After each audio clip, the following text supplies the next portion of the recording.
Hi Tony, my name's Janine. I'm one of the nurses here at the hospital and I'm going to talk to you today about preparing and administering the human immunoglobulin so that you can do this at home. Very good, thank you. That's all right. So to start off with, we might go through the equipment that we have in front of us. This is the setup that you probably need to do at home. You get a little pad there that you can pop all the equipment on. We get the infusion set. That's good, huh? There's the Verserate flow meter. You'll need some alcohol wipes at home, and we have our syringe and our sharp drawing up needle, and we'll need a sharps container for afterwards. And of course we need our product that we have here. You'll also have a little quick reference guide that you'll be able to refer to. We've got our infuser pump here that will be infusing it, and we've also got our product information, our patient information resource. And I'll just quickly run through the little book here so that you understand what this one's all about. This is a really good resource for you. It talks about the product and the reasons why you need to have the product. Then it goes and talks about some of the side effects that you may notice after you have the infusion, and some of the little site reactions that do often occur, and when to talk to your doctor about those. We have a page here set up to pop in all of your personal details so that you can bring that to your health professional if and when you see them. Then also it runs through the process of the administration of the drug. And then on one of these last pages, you have your infusion record, which is really important because every time you do the infusion, you'll be able to put a sticker from the product in the book here, how you were feeling, the time of the day that you did it, and keep a record so that if we have any problems or when you come to see your doctor, you'll be able to refer to that nice and quickly. Have you got any questions at all about that? If I was to have a reaction to this, what would be the first step? The first thing is to stop the infuser device, so clamp off the infusion, and then depending on what the reaction is, you would obviously need to call your doctor, call your nurse. You will have access to a SCIG or a subcutaneous immunoglobulin nurse. Obviously, depending on how severe the reaction is, you might need to get straight to hospital, or you might be able to just contact your nurse. Okay. Okay, Tony, we might quickly just run through the product so that you understand a little bit more about this. The product itself can stay in the fridge until about an hour before you need to do the infusion. So at about an hour before, take it out of the fridge, leave it in the box so that it protects it from light, and just pop it aside on the bench just to get to room temperature. After that's happened, you can take it out of the box, and this is where we do some of our checks. So the first thing you need to do is to check the name of the drug and the dosage, and your particular dosage, you require 2 bottles of this. The next thing you need to do is on the side here, check the expiry, that we haven't provided you with an expired bottle, and also look at the solution itself and check that it's fairly clear. It will have a yellowish tinge to it though, that's quite normal. After you've done that, you can pop it down, and we want to swab it with an alcohol wipe. And you just go about that by doing that across the top and leaving that to dry. Okay, Tony, can I get you now just to check the product, please? Thank you.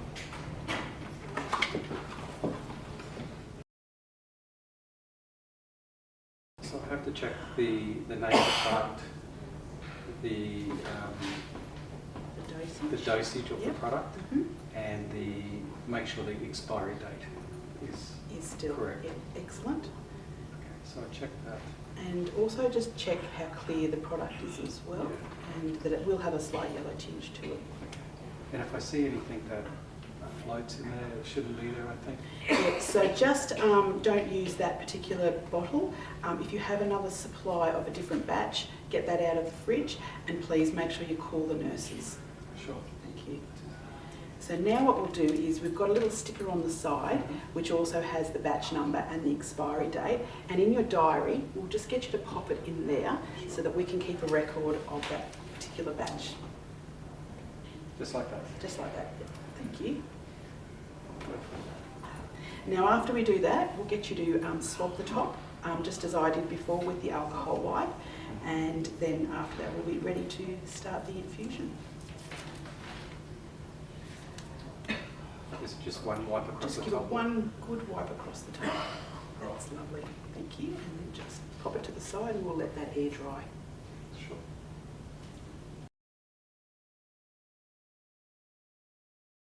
So Tony, now what I'm going to get you to do is to withdraw the fluid from the bottle, and we've got everything that we need here. We need to make sure that we wash our hands before we start touching any of this equipment here, and that we have our sharps container and a bin ready so that we can throw our used equipment away. So what I'll get you to do, if that's all right, is just pick the needle, the sharp needle up, and the syringe, and attach the two of those together. Just rip it apart. Just rip it apart. Does that have to sit in there until I open the syringe? Yeah, that's fine. Just let it sit in there until you open the syringe. Pop that straight in.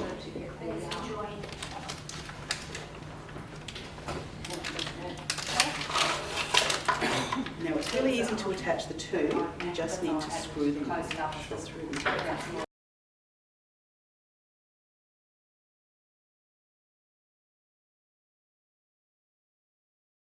Just tie it up, lovely. Now what we get you to do next is to pull back and get some air into the chamber of the syringe, because the fluid is quite thick and hard, and often you need to put some air in first to help withdraw it out. And then after that we're going to stick the needle into the vial and just push that air into the top of the vial, if that's okay, thanks. So you can take the cap off, and leaving this down nice and flat, aim for the centre and push the needle in. Make sure that the tip of the needle doesn't go into the fluid, otherwise you'll just be pushing air into the fluid and it'll bubble up, and we don't like that. So now you can push the air in, all the way in. Excellent job. Pick the vial up, turn it upside down, and now we start to withdraw it. So you need to have your hand down here. It's a bit of a trick to do, and holding everything, slowly pull back and you will get that fluid out, making sure the tip of the needle stays in the fluid, doesn't go up into that air space. And it will take a minute because the fluid is quite thick, and that's okay. So you don't rush and withdraw it? No, don't rush and withdraw it. Just take your time, otherwise you'll form some bubbles in there, and they're really hard to get rid of afterwards. So you're doing a great job there. Great. Now once that's done, very carefully disconnect the two. So pull that out, lovely, pop that to the side, and you can start on the second one. So before you start putting the needle into the second one, make sure you've got a little bit of air in the chamber so that you can do the same thing as you did for the first one. So go for it now. That's great. Keep going, Tony. So just pop the needle in, and then what I'll get you to do now is pick the vial up, turn it upside down, and now I'll get you to push that bit of air into the air chamber in there. Does the tip of the needle have to be out of the fluid for this one? So if you can just push that little bit of air in, and you'll notice that, lovely. Half an hour, lovely. Should I throw it again? And now you can start the process again. And very carefully, just with your cap, just recap that needle. Now you'll notice there's a little tiny bit of air on the top of that syringe. Very slowly and carefully just expel that out. Right, and see how you get on. Lovely, that's great. Wonderful. Oh yeah, okay, I'll just put her this week. Okay.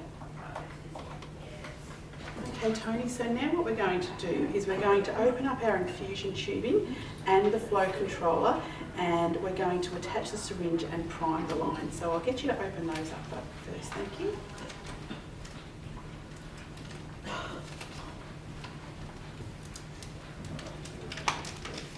And you can just leave them sitting in the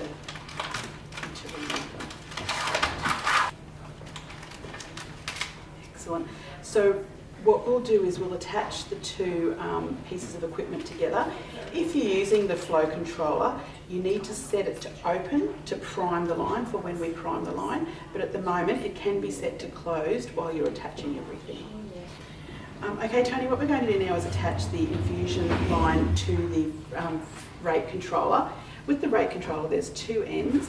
The smaller end here attaches to the infusion set, and the larger end over here will attach to the syringe. So I'll get you to do that now, if that's okay.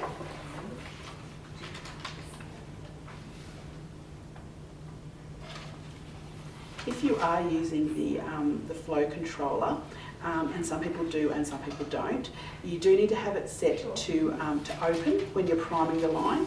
But at the moment we'll have it set to closed so that none of the fluid will escape. Just like that. Just like that. Make sure it's nice and tight, the connection. Excellent. Very good. And now what you can do is you can attach the syringe to the end of the flow controller, and we'll just make sure that it is set to closed, which is turning it all the way around to there, to the off position. Sure. Excellent. And now, lovely. And the end of the, so unscrew the needle From here, the base. from there, from the base, yep. And then we'll screw it onto the end of the flow controller. Just in a twisting motion. Thank you. Just like that. Just like that. Excellent. And what we'll do now is we'll get you to discard the sharp into your little sharps container that's provided. Thank you. So Tony, before we start pushing the fluid through, I'll just get you to pull the little paper tag off and lengthen the tubing so that you can clearly see as you are pushing that fluid in. Does this come right off? That comes right off, yep. Excellent. And just unravel that tubing, and excellent. And then just bring the end to somewhere close so that you can visualise as you're pushing that fluid through that it just will stop about an inch before the end. So at the moment we're in the closed position. So if you just turn that dial to the open position and around the other way, that's it. It won't gush out, so don't be too concerned about it coming out quickly. And now if you just very slowly watch just the one line, and you'll see it come through and just stop it towards the end there. You can see it coming through. Lovely, so you've hit the end. So now we turn the dial back to the off position.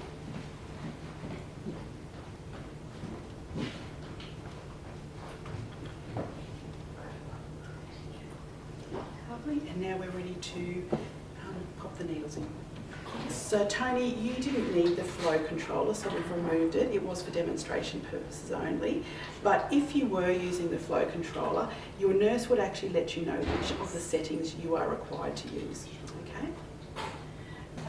Okay, Tony, now we're going to insert the needles. So what we need to do first is pick a location, and you can choose from your upper arms, your tummy, or the top of your legs, and you've decided to choose your tummy. So I'll get you to pop your shirt up to around your belly button area, and what we're going to do is we're going to swab the site in a big area, and it can be any location, but the needles have to be 5 centimetres apart from each other. Sure. Okay, so I'll get you to do that now. Thanks.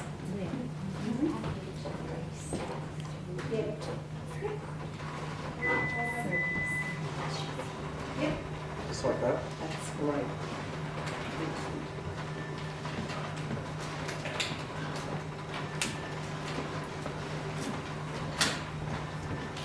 On the same side. Yep, on the same side, or they can be opposite sides. It's completely up to you. It's most comfortable. And now what we just do is we just wait for that to air dry, otherwise it can sting a little bit when we put the needles in. Tony, I'll just get you to pick up the end of the infusion line, if that's okay, thank you. And just that little white lock cap on the end, pull that off. And you'll notice that there's 2 little wings there. If you can hold them, pull them back and hold them back. Like this? Like that, that's excellent. And then you'll see that there's that little tiny needle there with the little plastic casing over that. Sure. So if you take that plastic casing off now, we're ready to insert the needle. So now that that area has dried, Tony, what we'll get you to do is pick up the needle, holding those wings back, and pinching your tummy area with your other hand. Lovely. We'll insert the needle into your tummy.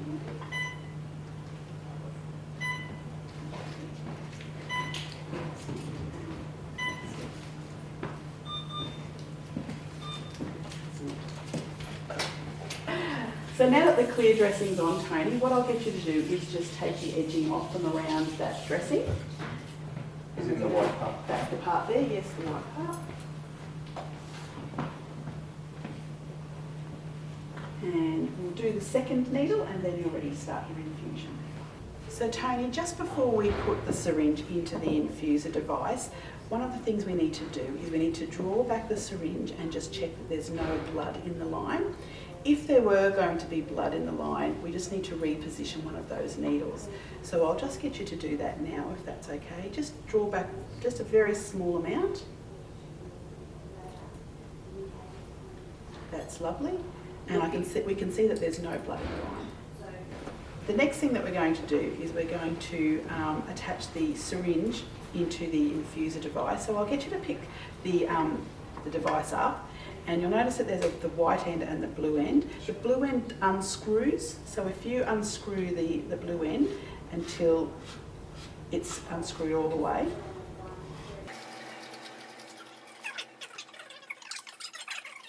It does take quite a long time to unscrew, so I think we're just about there now. Excellent, so you pick the end. Tony, I'll get you to pick up the syringe and the end with the plunger, so this end up here. That will sit in the device. Would you like me to show you how to do that? So that sits in the device like that, and then you simply twist it to lock it into place. So I'll take that out and I'll get you to do that yourself if that's okay. In all the way, that's it, and simply twist it and you'll notice that it's locked into place. Yep. Excellent.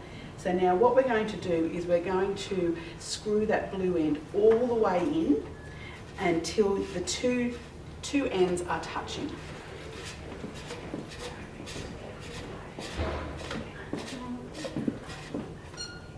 Keep going, yep. It will get tight and that's okay, that is quite normal. Just keep pushing through until those two ends touch. We're almost there. Wonderful, that's exactly right. Thank you.